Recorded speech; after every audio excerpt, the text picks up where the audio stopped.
Welcome to Storytime with Sonia Panda.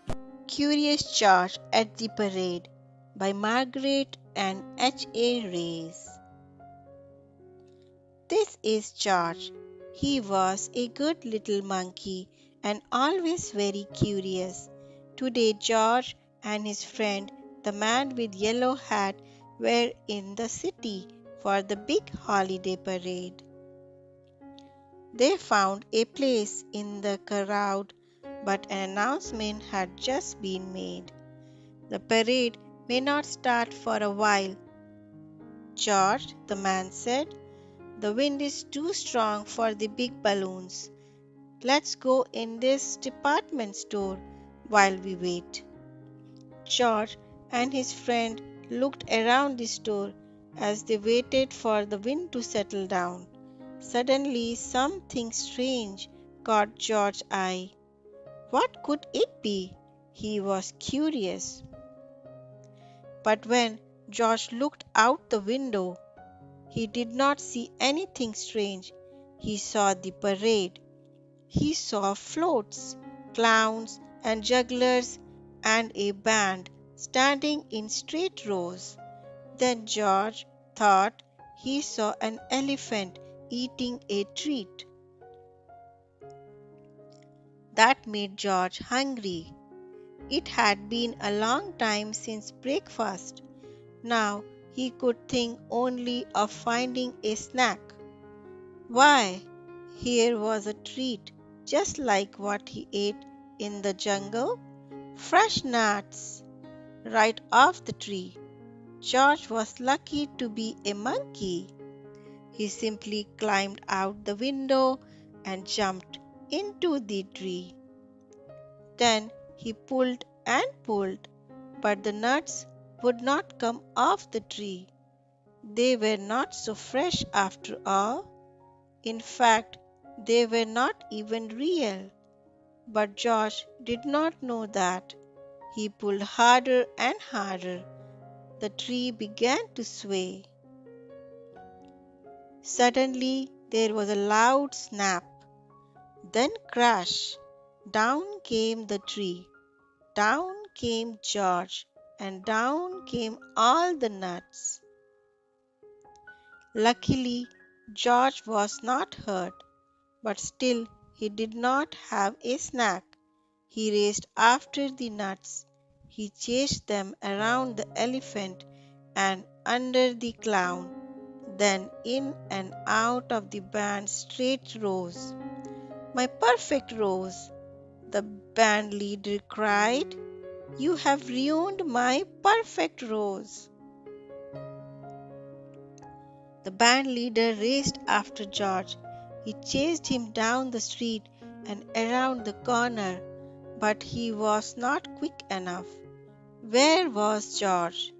Soon the band leader tired of searching and went back to straighten his rows. He did not know where the little monkey had gone. George was nowhere to be found. George was not sure where he had gone either, and the nuts were nowhere to be found. After all, George had lost his snack. After all that, George had lost his way. Now, how could he get back to the department store and back to the man with the yellow hat? Just then, a bus was stopping at the corner. George liked to ride the bus. Maybe it could take him back to his friend.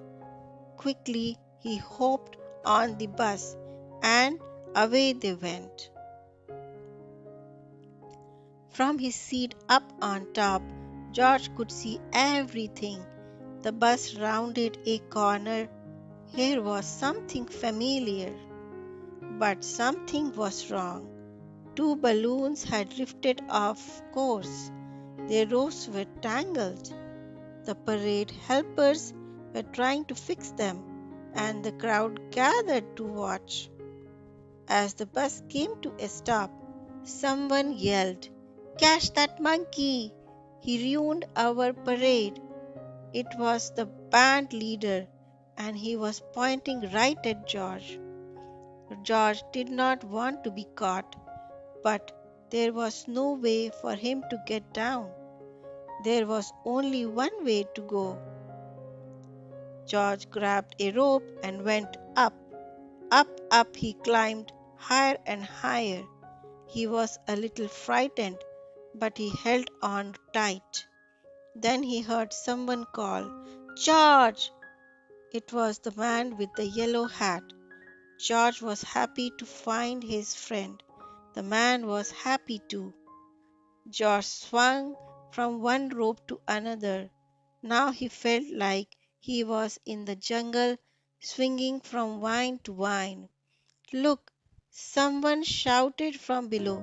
"The little monkey is fixing the balloons." Then George swung safely into the arms of the man with the yellow hat. The crowd below cheered. The ropes were no longer tangled. When George and his friend arrived back on the sidewalk, it was time to start the parade. The band leader was no longer angry. George was a hero. Even the mayor came to meet George. "I hear you created quite a stir, George," he said, "but at last everything is in order. Would you like to ride with me in the parade?" Soon the balloons started moving, the music started playing, and the band marched down the street in straight rows. And there, leading the whole parade, was Curious George. Thanks for watching. I hope you enjoyed this story. Please don't forget to like and subscribe to Storytime with Sonia Panda to listen to more stories with me. Take care, friends.